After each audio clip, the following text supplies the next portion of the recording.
Xo'sh, mexanika fani, demak sizlar bilan bugun boshladik. Birinchi mavzumiz qattiq jism statikasi. Sizlar bilan demak nazariy mexanika fanini ma'ruza mashg'ulotini olib boramiz. Bugun sizlar bilan demak birinchi mavzumiz statikaga kirish bo'lib hisoblanadi. Mavzumiz statika predmetlari, qattiq jism statikasi, statikaning asosiy tushunchalari, bog'lanishlar va bog'lanish reaksiya kuchlari. Xo'sh, mexanika so'zi hozirgina aytib o'tdik sizlar bilan. Demak, ma'nosi sozlash, tuzatish, yaratish degan ma'noni anglatar ekan. Yana bir ma'nosi mexanika so'zi grekcha so'zdan olingan bo'lib, bino, inshoot, mashinalar degan ma'nolarni anglatar ekan. Mana shu mexanika fani qaysi fanlar bilan bog'liq? Chizma geometriya o'qigan bo'lsangiz, chizma geometriyasi bilan bog'liq. Mana ko'p chizmalardan iborat matematika, fizika, materiallar qarshiligi, nazariy mexanika fanimiz, yana mashina mexanika nazariyasi va mashina detallari, qurilish mexanika fanlari bilan demak umumiy bog'liq. Nazariy mexanika fanimizni demak 3 qismdan bo'lib o'rganamiz. Birinchi qismi statika, ikkinchi qismi kinematika hamda uchinchi qismi dinamika bo'limlaridan iborat. Mexanika fanining rivojlanish tarixi 15-16-asrlarga borib taqaladi. Nazariy mexanika fanimiz jismlarning bir-biriga ko'rsatadigan mexanik ta'sirlari va ta'sir harakat o'sha qonunlarini o'rganuvchi fan bo'lib hisoblanadi. Mexanik harakat degani jismlarning fazoda tinch turgan jismlarga nisbatan o'z o'rnini, holatini o'zgartirishiga mexanik harakat deyiladi. Nazariy mexanikada ikkita asosiy tushunchamiz mavjud. Bu tushunchalarimiz demak, birinchi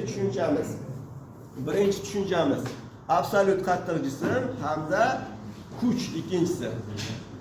Biz hozir boshlanishiga umumiy tushunchalarimiz, lekin kinematikaga hamda dinamikada o'z mavzumizga kelgan vaqtda chuqurroq o'rganib ketamiz. Biz aytdikki, 3 qismdan iborat edik: statika, kinematika, dinamika. Shuni farqini hozir bilib olamiz. Statika bo'limida tashqi kuchlar ta'sirida jismlarning muvozanatini o'rganadi. Mana yer qo'zg'alma sanoq sistemasi desak, mana shu qo'zg'alma sanoq sistemasiga nisbatan jismlarni ta'sirida muvozanat holatini o'rganar ekan. Bu bo'limimiz barcha tinch turgan jismlarni o'rgansak, bu statika bo'limi bo'lib hisoblanadi. Endi kinematika bo'limini mana o'rganadi. Kinematika bo'limida moddiy nuqtalarning harakatini esdan chiqmasin. Moddiy nuqtalarning harakatini geometrik nuqtai nazardan tekshiruvchi bo'lim bu kinematika bo'lim bo'lib hisoblanadi. Kinematika harakat degan ma'noni anglatadi. Tushunasizlar? Demak, statikada barcha tinch turgan jismlarni o'rganayotganimiz, harakatdagi jismlarni geometrik nuqtai nazardan tekshirsak, bu kinematika bo'lim bo'lar ekan. Lekin mana shu harakatni vujudga keltiruvchi sabablarsiz o'rganamiz biz kinematikada.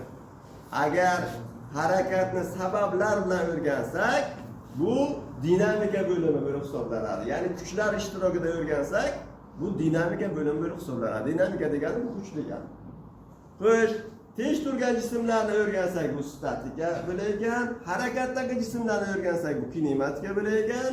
Agar mana shu harakatni vujudga keltiruvchi sabablar, ya'ni kuchlar ishtirokida o'rgansak, jismlarning massalarini hisobga olib o'rgansak, bu dinamika bo'limi bo'lib hisoblanadi. Tushundingizlar? Statika, kinematika, dinamikaning farqini. Nazariy mexanika qismimiz 3 ta qismdan iborat. Mana statika, kinematika hamda ta'riflari berilgan. Ta'riflarni demak yozib olamiz. Kinematika bo'limida, statika bo'limida hamda dinamika bo'limida siz bilan mavzular bo'yicha demak darslar olib boramiz.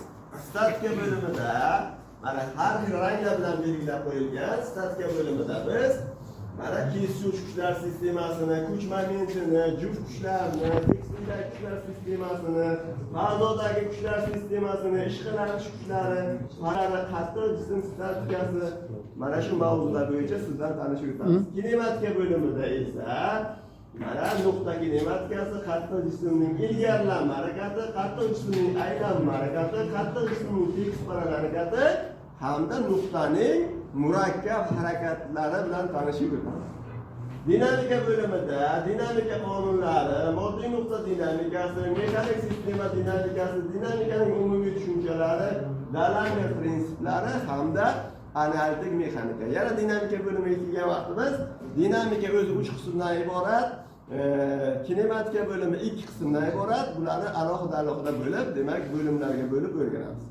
Hozir siz bilan faqat biz tinch turgan jismlarni, ya'ni tashqi kuchlar ta'sirida muvozanatda bo'lgan jismlarni o'rganamiz. Ya'ni statika bo'limini o'rganamiz.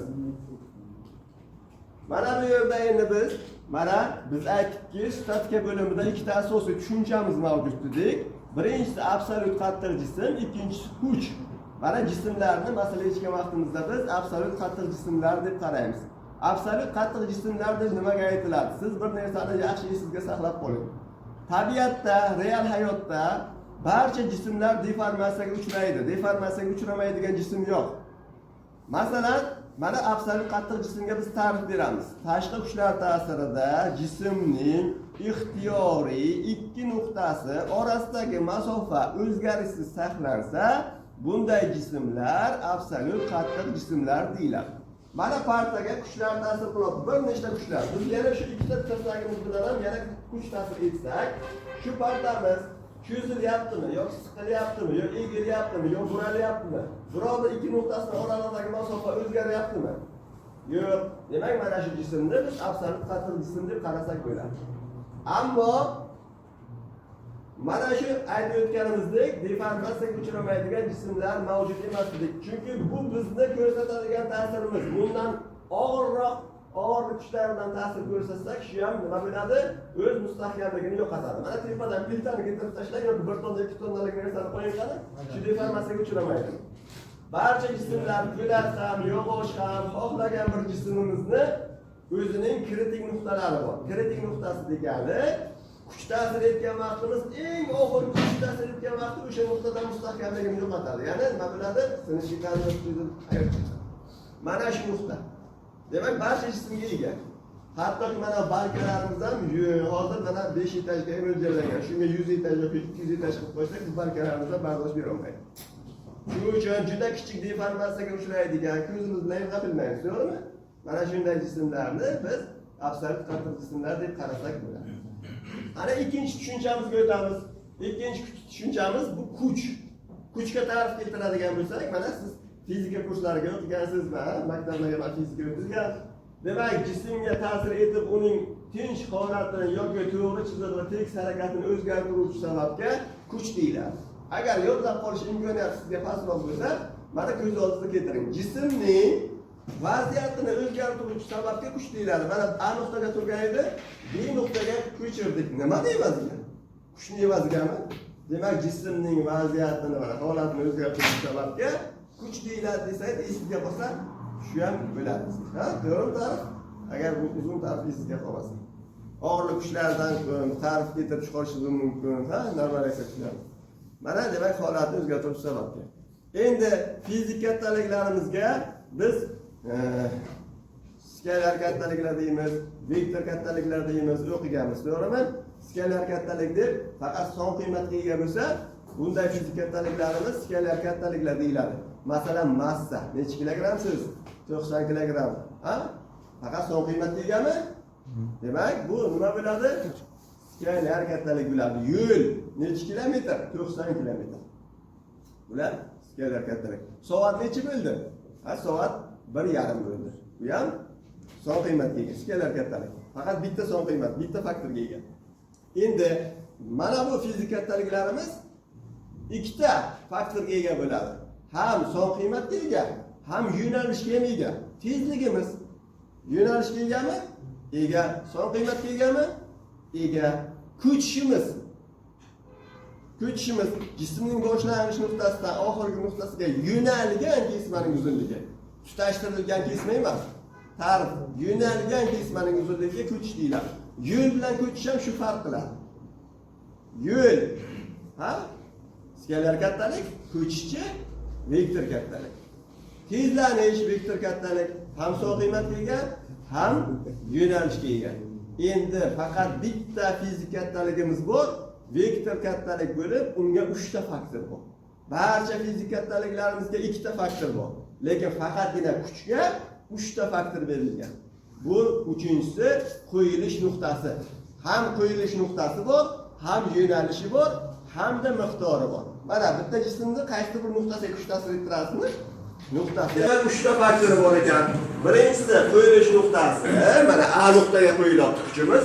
A nuqtaga qo'yilyapti, qo'yilish nuqtasi. B'ga qarab yo'nalgan, ham yo'nalishga ega, ham F mana kuchning miqdorini bildiradi. Kuchning demak biz belgilanishini barcha katta harflar bilan belgilaymiz. Masalan, P deymiz og'irlik kuchini. To'g'rimi? F deyishimiz mumkin. Taraylik kuchini T harfi bilan belgilaymiz.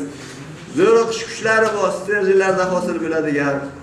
Barcha demak kuchlarning belgilanishini katta harflar bilan belgilaymiz. Qo'yilish nuqtasini mana istasangiz kichik harflar bilan belgilashingiz mumkin. Yo'nalishini albatta yo'naltirib ko'rsatib qo'yamiz. Demak, bizdan chiqmasin, kuchda faqat boshqa fizik kattaliklarga nisbatan bitta faktor ortiqcha bo'lar ekan, qo'yilish nuqtasi.